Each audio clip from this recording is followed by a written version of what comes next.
Você sabe quem foi o primeiro judeu da história dentro do judaísmo e pela Torá? Hoje você vai aprender esses detalhes. O patriarca Abraham não foi apenas o primeiro judeu, mas um protótipo histórico do povo judeu. Ele é um modelo ético e espiritual, tendo ele questionado tanto a sociedade na sua busca por Deus. Ele se ligou na santidade, abandonando o seu local de nascimento e costumes errados, e veio a se identificar posteriormente com a Terra Santa. Tenho certeza que você se identifica com isso se você é monoteísta e principalmente se você segue as 7 leis de Noa, as 7 leis noahídicas. Hoje eu vou trazer detalhes sobre isso também.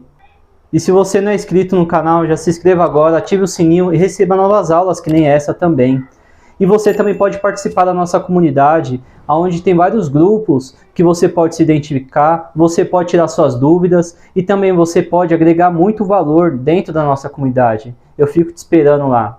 Voltando ao assunto da aula, no livro de Gênesis, capítulo 15, versículo 5, Hashem, Deus, faz Abraham sair para fora. O que significa isso? Nossos sábios explicam que Hashem, no caso o Criador, aqui ensinou que Abraham, que para ele se tornar um judeu, ele precisava renunciar completamente às suas práticas de astrologia, porque ele conhecia os Mazalot. Para quem não sabe o que é Mazalot, são os astros, a energia que rege esse mundo. É como se fosse a lei universal voltada para esse mundo, mas ele não conhecia completamente o mundo espiritual. E aonde o Criador mostrou para ele, tirou ele para fora. O que significa isso para fora? Ele tirou ele do mundo de Malhut, o mundo onde nós vivemos, aonde o Criador levou ele sobre as estrelas.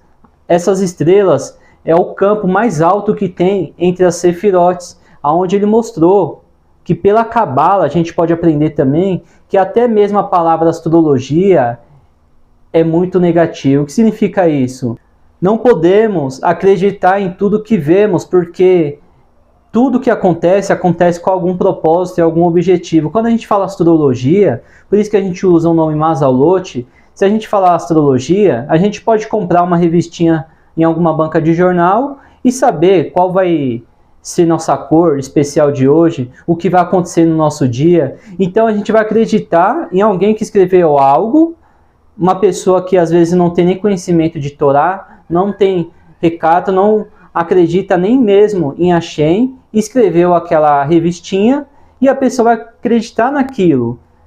Mas de vez ela acreditar no Hakadosh Baruch Hu, acreditar no Criador, ela acredita em uma revistinha. Então o Mazalot é algo embasado, que está imbuído dentro da Torá. É algo muito além do que os nossos olhos conseguem enxergar, no caso, os nossos 5 sentidos. E a gente pode também aprender outro conceito bem interessante pela Cabala, que o Abraham, ele escreveu o livro do Sefer Yetzirah, que é um mestre da Cabala também, conhecido como Arizal. Ele escreveu um livro muito interessante, que é o Yetzirah, no caso, a árvore da vida. Por que eu estou mencionando o Arizal? Aquele que propagou a árvore da vida. Porque ele ensina que tem pessoas que começam só a alcançar e ao longo da vida dela consegue alcançar só o nível mais baixo da árvore da vida. No caso também, o nível abaixo das 12 constelações, ou se não signos. Se você não sabia, os nossos signos conectados ao universo, desde o Big Bang para cá, existe uma energia que rege tudo isso. Por mais que é o Criador, ele colocou cada malar, cada anjo no seu devido lugar, e eles predominam essa energia com permissão divina de Deus. Mas um detalhe interessante, que a Kabbalah explica, que existe algo além da astrologia, que é o Mazalot, é acima dos astros. No caso, você não conta mais só pela sua sorte, você conta com Hakadosh Baruch Hu. Isso já não entra nem na questão de você ter emuná, que é fé, mas você ter bitahon, que é confiança em Deus. Independente da situação no que você esteja passando na sua vida, o Criador, ele vai transformar a sua vida. Pode ver que o povo judeu, em vários momentos, até mesmo Avraham Rabino, ele passou por estágios da vida dele, que ele passou por 10 testes que Deus deu a ele, e ele conseguiu lidar. Por quê? Ele não tinha só emuná, ele não tinha só fé em Deus, mas ele tinha bitarrom. Então a gente tem que unir. Emuná é conectada ao nosso mundo físico, é o que você pode fazer no seu dia a dia. Bitarrom é confiança naquilo que você nem vê. E por que um dos significados que o Abraham ele é conhecido como o pai da fé, por mais que já existiu o primeiro monoteísta também que a gente conhece, que é o Noé, que ele se conectou com Deus e Deus deu a ele a missão, que veio depois o dilúvio, e ele conseguiu construir a arca a tempo, salvar os animais, por mais que tem sábios que falam que ele não fez o que era realmente para ser necessário naquele momento, que ele tinha que salvar as pessoas, mas isso é outro detalhe. Aqui a gente pode entender que o Abraham ele é considerado o primeiro judeu porque ele acreditou além do que ele estava vendo. A gente pode ver que ele passou por um dos testes que ele tinha que sacrificar o filho dele. Se a gente olhar no literal, está escrito isso. Ele tinha que sacrificar o Isaac, o filho dele. Mas isso não aconteceu, porque lá já tinha um animal para isso. Mesmo assim, no último instante, tudo mudou. Às vezes, quando a gente parece que está perdido na nossa vida, que a gente vê que não tem mais saída, é onde acontecem os nossos milagres. Pode ver que na saída do Egito, quando o pessoal estava passando ali pelo Mar Vermelho, que as pessoas traduziram dessa forma, mas na verdade é o Mar de Juncos, quando eles chegaram no pé do Mar Vermelho, o mar não se abriu. Mas sim, teve uma pessoa que teve bitarrom em Deus, ele começou a entrar na água.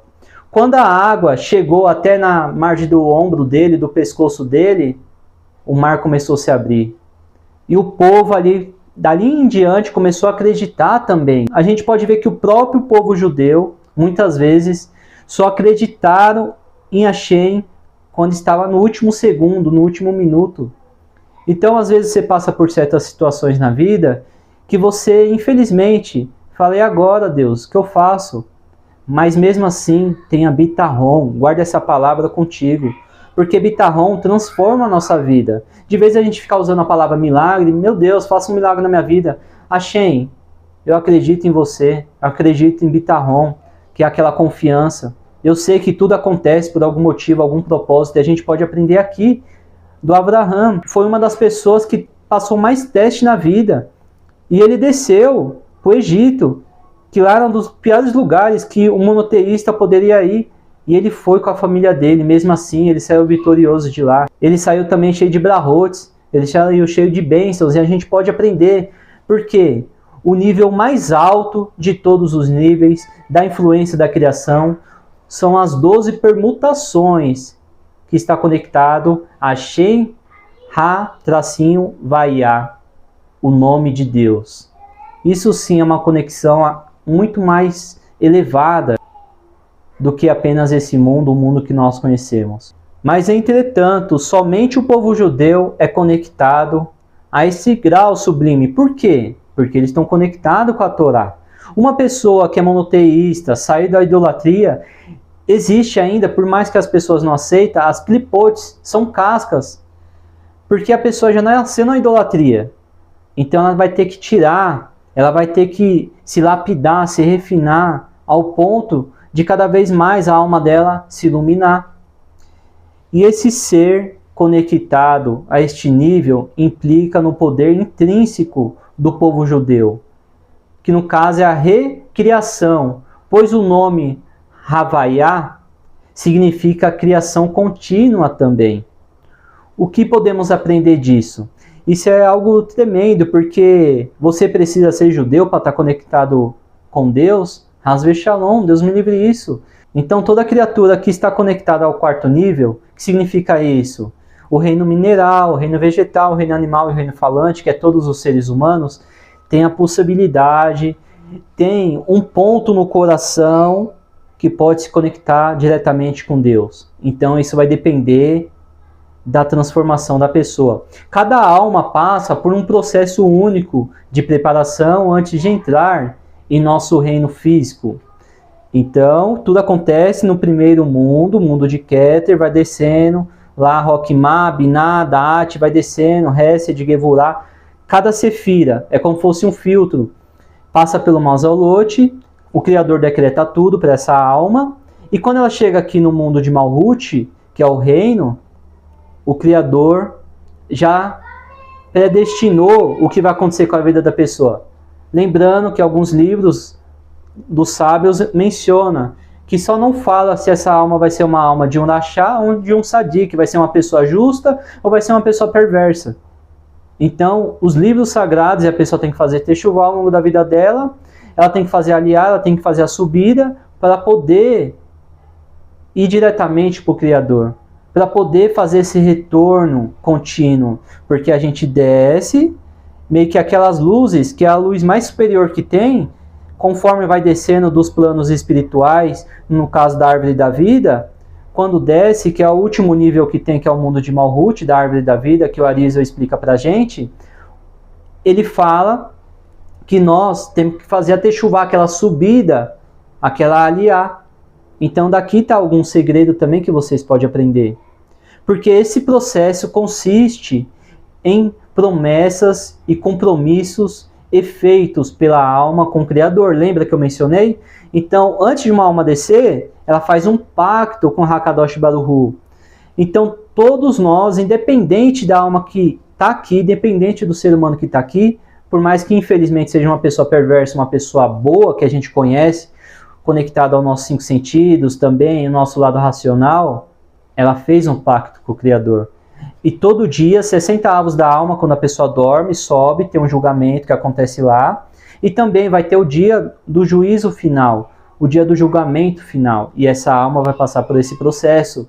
Independente se ela fez coisa boa ou coisa ruim, ela vai ter o mérito de ser julgada pelo Criador. Se ela tiver mérito de ser julgada pelo Criador. Porque senão ela vai ter que ser julgada pelo tribunal celestial. E aí sim, pode acontecer coisas muito negativas com essa alma. E ela vai ter mérito se ela entrar também no Gehinom, que é um outro processo. Eu vou trazer uma aula aqui explicando os 7 níveis do Gehinom. Para quem não sabe o que é Gehinom, é inferno. Então, existem níveis do inferno também, e para a pessoa entrar lá tem que ter mérito. Então, aqui fica uma ressalva para você entender como a Torá é santa. A Torá, ela traz conceitos, independente do que você acredita ou não, independente o que você acha que é certo ou não, ela vai estar ali explicando tanto conceito espiritual quanto conceito físico. E também podemos aprender que uma alma se compromete a abraçar o caminho espiritual, da mudança através da Torá e também da Cabala durante a sua vida. Porque os nossos sábios mencionam que a última geração, que somos nós, vai precisar a transmissão do Sod, vai precisar a transmissão da Kabbalah, para as pessoas compreender, porque vai chegar a um nível tão elevado de tecnologia, que hoje em dia eu consigo transmitir para você um shiur, uma aula de Torá, Baruch Hashem, graças à tecnologia. Então as pessoas vão estar tão infladas, cheias de ego, que elas não vão acreditar mais em Hashem, não vão acreditar mais na parte também só literal. Elas vão ter que compreender o Sod, elas vão ter que compreender a parte homilética da Torá. Ela vai poder conectar isso dentro dela. O Avraham, o diferencial dele também, que as nações, sem ser uma pessoa que nasceu dentro de um berço judaico, porque a gente pode ver isso com Brit Milá também, um homem judeu, no caso uma criança, no 8º dia já faz o Brit Milá, mas não tem consciência do que nem é Deus, mas sim, já faz algo além da sua compreensão, faz algo além da lógica, e com o tempo a pessoa vai aprender nessa lógica. No caso, as nações, todas as pessoas que não nasceu imbuída dentro da Torá, conectada diretamente com a Torá desde criança, ela tem que aprender de forma lógica, entender o que significa esse lado racional da Torá, o que significa esse conceito de divindade de Deus. Podemos também aprender outro significado da Parashá Ler Leha, que o Zohar ele traz um conceito interessante para a gente, que ele fala assim, fora dos seus pais também, que é uma tradução de Ler Leha, que a gente pode ver em Vá você, significa fora dos seus pais. O versículo diz respeito ao chamado de Deus a Abraão para sair e ir da sua terra natal e entrar na terra de Israel. A história, que é um código de uma metáfora sobre a jornada da alma quando ela deixa o mundo superior em sua permanência em nosso reino terrestre. Aqui está falando, Baruch Hashem, quando fala sai fora da sua terra, está falando para a alma. Isso aqui é um sode, é um segredo. A alma, ela deixa o seu nível mais elevado e ela vai para o Egito. Onde seria esse Egito? Aqui na Terra, onde ela vai passar por testes. Então ela vai passar por certas situações que aonde ela vai ter que ter o livre-arbítrio e ao mesmo tempo ela vai ter que se conectar com equilíbrio, que é uma das coisas mais difíceis que pode acontecer com uma alma descer aqui para a Terra. Quando ela desce, ela passa por todo esse processo de tikkun, de correção, onde ela vai ter que fazer a techuvá e o retorno, como eu mencionei para você. Isso também pode estar conectado a um puxão perpétuo do mundo material e da tal magnitude que reconhecemos o nosso verdadeiro propósito na vida enquanto recumbimos as alusões da existência física. No caso, a gente entende o que é o mundo físico e a gente tem que saber se abster, por mais que algo parece, nem tudo que é prazeroso é bom para a nossa vida. Portanto, precisamos da luz desta porção conectada para Shaler também, que é o que está acontecendo agora nessa semana, para despertar o nosso desejo e permanecer fiel aos compromissos original da nossa própria alma e de seguir o caminho espiritual.